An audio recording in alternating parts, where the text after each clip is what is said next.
everyone, welcome back to the Tox Lab. I'm Rebecca. And I'm Rob.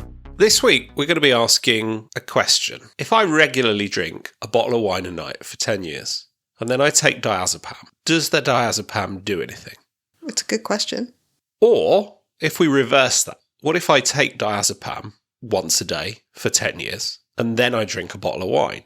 Does the alcohol do anything? We're going to be unpacking this question this week, looking at this idea of alcohol and benzodiazepine cross-tolerance and how exposure to one affects your reaction to the other.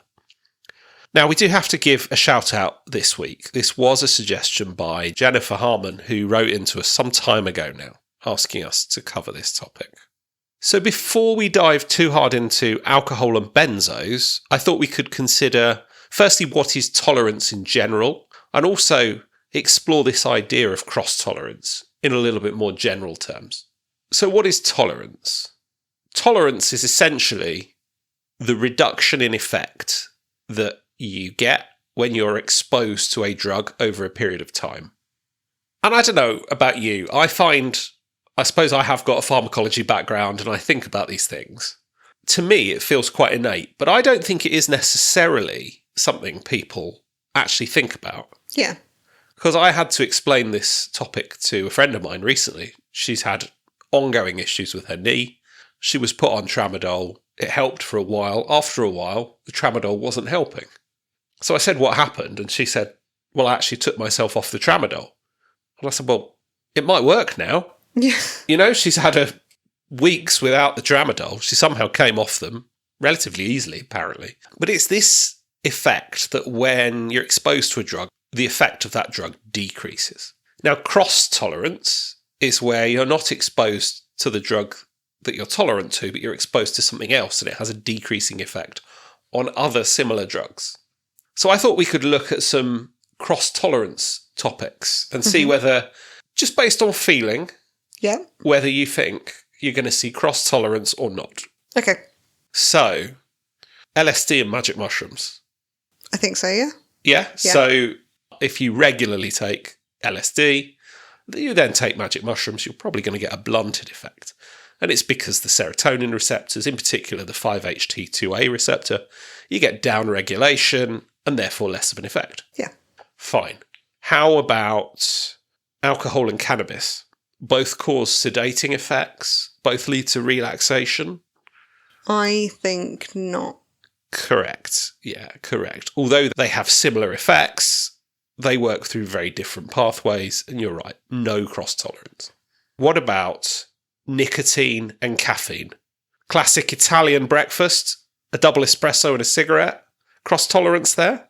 No. Well, interesting here, because there is no receptor cross-tolerance. Yeah. But smoking does increase your caffeine metabolism. Oh, okay. So if you are a smoker, you can tolerate more caffeine because you clear it faster. That's fair, yeah. So there's this interaction, but it's not classical receptor tolerance. And finally, the topic of today's episode, alcohol and benzodiazepines. Well, that's really what we're going to unpack this week. Before we dive into today's episode, if you want to stay up to date with our content, you can find us on Instagram at _Tox_Lab. We also have a page on LinkedIn and we're fairly active over there. And for those of you who don't use social media but still want to get in touch with episode suggestions or comments about episodes, you can check out our new website at thetoxlab.co.uk.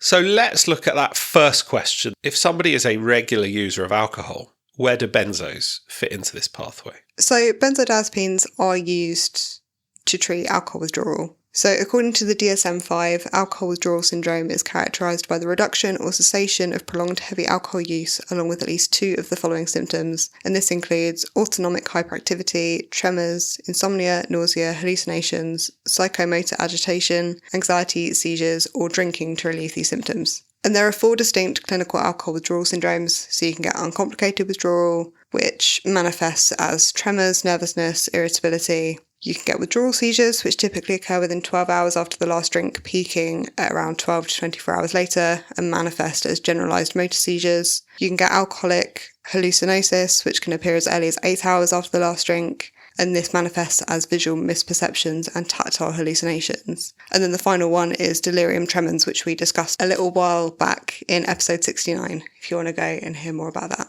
Alcohol withdrawal can be, as we've discussed before, fatal, and so the use of benzos in this context really is life-saving. So let's jump into how alcohol and benzodiazepines kind of overlap and how benzos can be used to treat alcohol withdrawal. So alcohol acts as a positive allosteric modulator of the GABA-A receptors, which basically means that it binds to a different site on the receptor than GABA does and enhances the activity at the receptor. So when alcohol binds to its binding site on the GABA-A receptor, it increases the duration and the frequency that the chloride channel in GABA is open for. And essentially, alcohol leads to an amplification of the effect of GABA, enhancing the sedative, calming, and anti-anxiety effects that you see. Let's unpack that slightly. So the GABAergic neurons are what we call inhibitory neurons. Yeah. So by stimulating or increasing the power of the GABA neurons, you're actually decreasing the overall activity within the brain.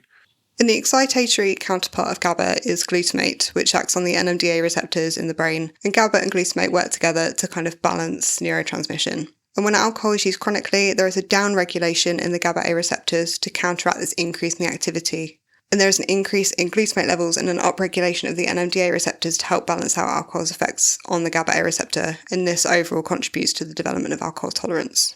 So when alcohol consumption is stopped abruptly, the enhanced inhibitory activity at the GABA-A receptors is suddenly lost, and at the same time you get this increased excitatory activity of the glutamate at the NMDA receptors, and this becomes unopposed, leading to neuronal hyperexcitability. And this imbalance between reduced inhibition and increased excitation produces the signs and symptoms of alcohol withdrawal syndrome. So it isn't just the case of there's less GABA activity, you've actually also, over a chronic period of time, developed this increase in the excitatory to balance out the fact that GABA was being revved up by the alcohol. Yeah, so it's like a balance, like everything was working in harmony essentially, and then you take one thing away and suddenly the scales are flipped. Treatment for alcohol withdrawal is focused on using other allosteric modulators of GABA-A receptors, and this includes benzodiazepines. And importantly, only 20% of cases need pharmacological intervention, and intervening unnecessarily can be harmful, leading to excess sedation, respiratory depression, risk of falls, disinhibition, and delirium. So treatment is only recommended in complicated cases where seizures, hallucinations, or delirium tremens are present. Okay, so it is the most extreme cases of alcohol withdrawal. Yeah.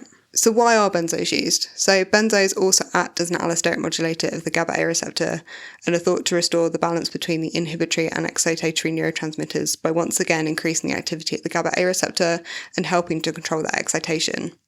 However, because chronic alcohol use leads to neuroadaptations that reduce GABA-A receptor sensitivity and increase that excitatory glutamate signaling, benzos may be less effective at standard doses, and higher doses are often required during alcohol withdrawal to control central nervous system hyperexcitability. So this is the idea of cross-tolerance, that you've got alcohol affecting the GABA receptor, and therefore you need a higher dose of benzodiazepines to have that same effect.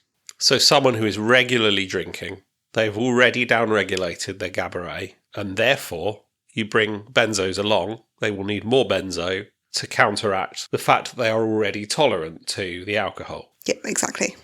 It is important to know, though, that benzos do come with their own downsides, including respiratory depression, sedation, delirium, falls, and paradoxical agitation.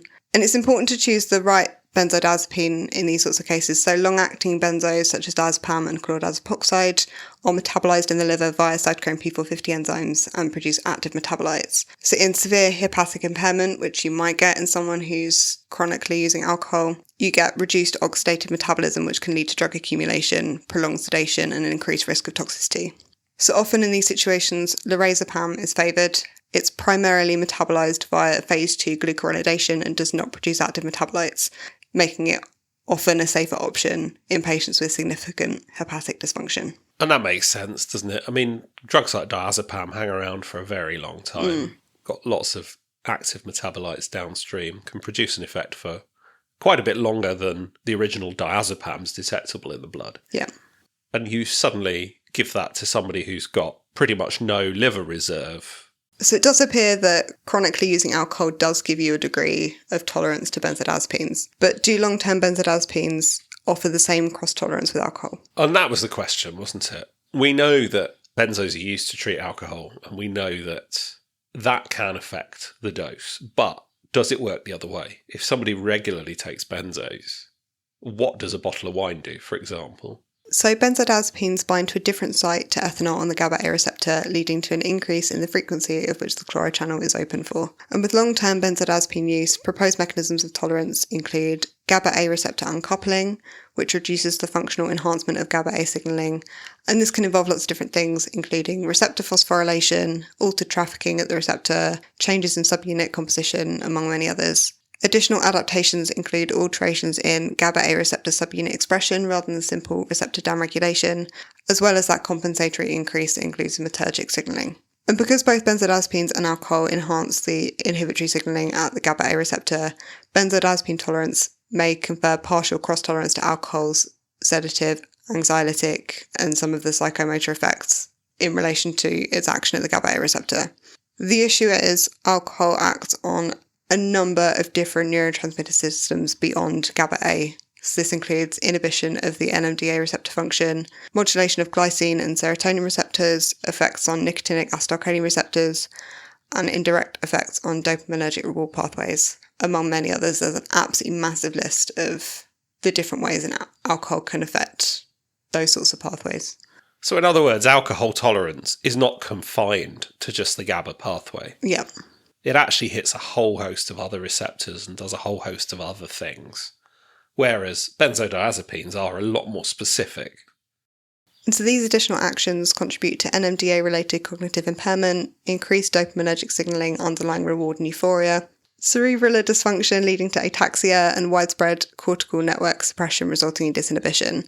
And these effects are obviously not prevented by benzodiazepine tolerance. And actually, there is a lot to be said for the complexities of benzo tolerance as well. Tolerance is not always complete tolerance to all the effects of a drug. Sometimes tolerance can be partial tolerance to some of the effects. And you sometimes see that with benzodiazepines. People can become very, very tolerant to some of the sedative effects. People who regularly take benzodiazepines for example, anxiety. Initially, when they start taking the drug, they can find they're quite sedated, they can be quite sleepy, quite impaired. Users can become quite tolerant to that effect fairly quickly. But studies have actually shown that they still have a degree of functional impairment that you don't develop tolerance to in quite the same way. It can affect things like memory in a different way to how it affects your sedation. Oh, okay. And so tolerance in that sense can be incomplete. It's not just a case of I take 20 mgs of diazepam every day and therefore it doesn't affect me anymore. It can be I take 20 mgs of diazepam every day and it no longer makes me sleepy, but it's still having some effects. So do we know why there's that difference in the tolerance as to how you can become tolerant to one part of the effect but not the other? I think that effect mostly is through differences in GABA subunit expression. And so GABA receptors are not all one thing. You get different types of GABA receptor and they express different subunits, and different parts of the brain express different subunits differently. And so you get an effect on some subunits more than others. Oh, okay, that makes sense. And so you do get this tolerance to some effects and less tolerance to others. It's not like, as opposed to the cross-tolerance with alcohol, where a lot of the effects are not only because subunit expression is incomplete through benzos, but also alcohol is just doing so much other messy stuff on so many other receptors. So even though there does appear to be some cross-tolerance between alcohol and benzos, when these are combined, there is a significant risk of respiratory depression. And this is due to the synergistic central nervous system depression that you see with alcohol and benzodiazepine use, involving that enhanced inhibitory GABAergic signalling and reduced excitatory drive within the brainstem respiratory centres. And this overall leads to a reduction in respiratory drive, impaired ventilatory response to carbon dioxide, progressive slowing of breathing, and this can be fatal. And this is probably the biggest problem we see in drug-related harms related to alcohol and benzos. You can become tolerant to some of the sedatory effects. Doesn't necessarily mean you're tolerant to the respiratory depression effects. Yeah. And so it's interesting, isn't it? It seems to work more one way than the other. Yeah. But that makes sense because alcohol is hitting all of these other receptors, and one of those is the GABA receptor. Whereas you do it the other way, even though tolerance develops at the GABA receptor, alcohol is still doing all of its other messy stuff. So what is the future of alcohol? Is alcohol's place in society changing? There's a general trend to people drinking less alcohol. Yeah, that's recognised. And that seems to be a thing. Either people are using other substances or people are just recognising the harms of using alcohol and deciding that they don't want to drink. So a slightly off-tangent thought I've just had, and you may not have any prep for this or have an answer, so it might just be this becomes a future episode. Yeah. You were talking about alcohol's role in NMDA receptor antagonism. Yeah. What happens with alcohol and ketamine cross-tolerance? Ooh, I don't know. It sounds like a good future episode. Absolutely. I think so. We might have to look into that. Ketamine, famously an NMDA antagonist. So here is a question then about tolerance. Is tolerance protective? I think it depends. Explain. You can't just say it depends and leave it there. I so can. Well, as we've seen, it can protect against certain effects, but as we know, interactions between different drugs is complex, so you're not always going to get complete and perfect cross-tolerance, and tolerance in general. It's interesting, isn't it? Tolerance is a physiological protective effect to exposure to something that upsets your brain chemistry balance.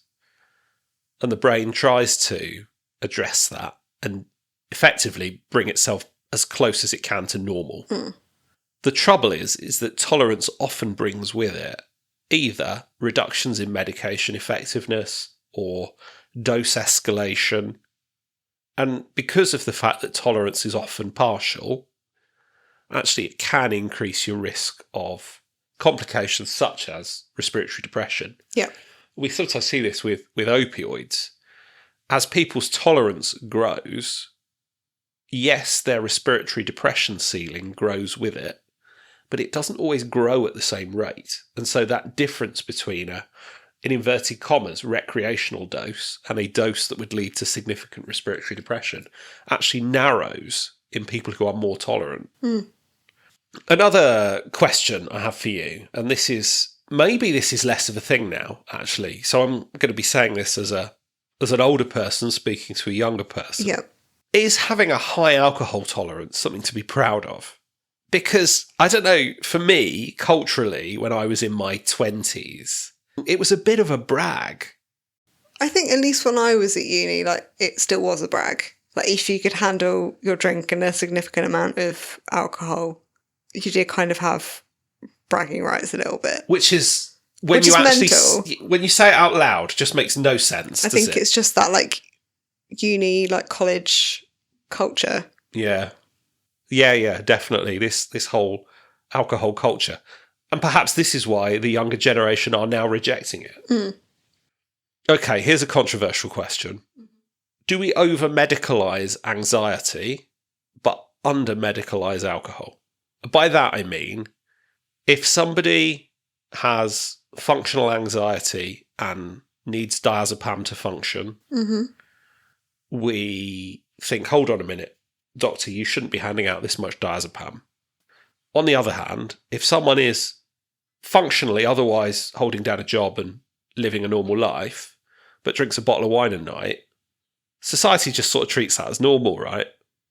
Yeah. And yet, well, probably objectively, the alcohol might even be doing more harm than the benzodiazepines. I think that's fair. I think alcohol use is complicated and people, one, struggle to conceptualise how much they're actually drinking. And that's a big issue. We know that when people go to their GP and they're asked how many units of alcohol do you drink a week, everyone underexes it because no one's got really any grounding to work out how much they're consuming. How many units are in a pint of beer? I should know this. I was going to say, you're a toxicologist. If you don't know this... I should know this. How does a random member of the public? 1? At least 2. Oh. See? But it depends on the strength of what you're drinking and things like that. So it's not super easy for many people to work out on the spot when you're at your GP. But then if you're healthcare professional doesn't know how much you're consuming, they're not necessarily going to signpost you to get help and seek treatment for that if that's what you want to do. Whereas if you go to a GP like, I'm feeling really anxious, I need medication, and that medication is helping and then it doesn't and you use it up your dose, I feel like they have a duty to kind of help you with that. So it gets messy. It is messy, absolutely. And society's view of alcohol is, as you say, complicated, for sure. How much is too much? There is no clear answer to that. I think it's interesting why society views these things differently. I feel like we've rabbit-holed a bit off of the pharmacology into discussing the general differences society perceives of alcohol versus benzos. But it is interesting. You know, it's often said that if alcohol were discovered today, it would be banned. Yeah. And I don't know how true that is, but it is fair to say it is one of the leading causes of health-related harms, related to drugs in particular. You know, it's just so available. And even in people who perhaps don't consider themselves to have alcohol use disorder or tick any of those criteria, it's still a leading cause of fatty liver and other metabolic complications, even if you just factor in the fact that 3 or 4 pints could be quite a significant calorie load, if nothing else. So it is a real societal problem, and yet it is considered to be just part of life. So converse point then, have we become too afraid of benzodiazepines? I think it depends who you ask. I mean, that's probably fair. I think it is reasonable to say that they're probably not an ideal solution to long-term anxiety. And I think as we learn more about the harms of certain medications and being on certain medications for a long time and interactions and all these different things, you do kind of see the downsides more than the benefits. And then I think there is a drive to find things that provide that benefit with less downsides. I think that's completely fair. So, I mean, benzos broadly replace the barbiturates, and it's completely fair to say that benzodiazepines have a lot less acute toxicity than barbiturates. Do they still have similar long-term complications? Yeah, they do. I guess the dream would be a drug which reduces anxiety without leading to tolerance, leading to dose escalation. Maybe in the complexities that is GABA subtypes, maybe there is something out there. Maybe there is something that can affect a particular GABA subtype in a way that benzos don't currently. I don't know. Maybe there is something that's yet to be discovered. So going back to our original questions then, if I regularly drink a bottle of wine a night and I take some benzos, will the benzos have an effect? They'll have less of an effect. Yeah, fair. And the other way, if I regularly take benzos and I have a bottle of wine, I think you'll still feel it. I think you're probably right. Well, I hope you've enjoyed listening to us this week as we've rabbit-holed a little bit on alcohol and benzos. I've certainly had a good chat. It's been good. Thank you again, Jennifer, for suggesting this episode this week. We've really enjoyed having a look at this topic. And if anybody's listening who has got some episode suggestions and want to reach out to us, please do get in touch. Hope you'll have an amazing week, and we'll see you next time. Bye.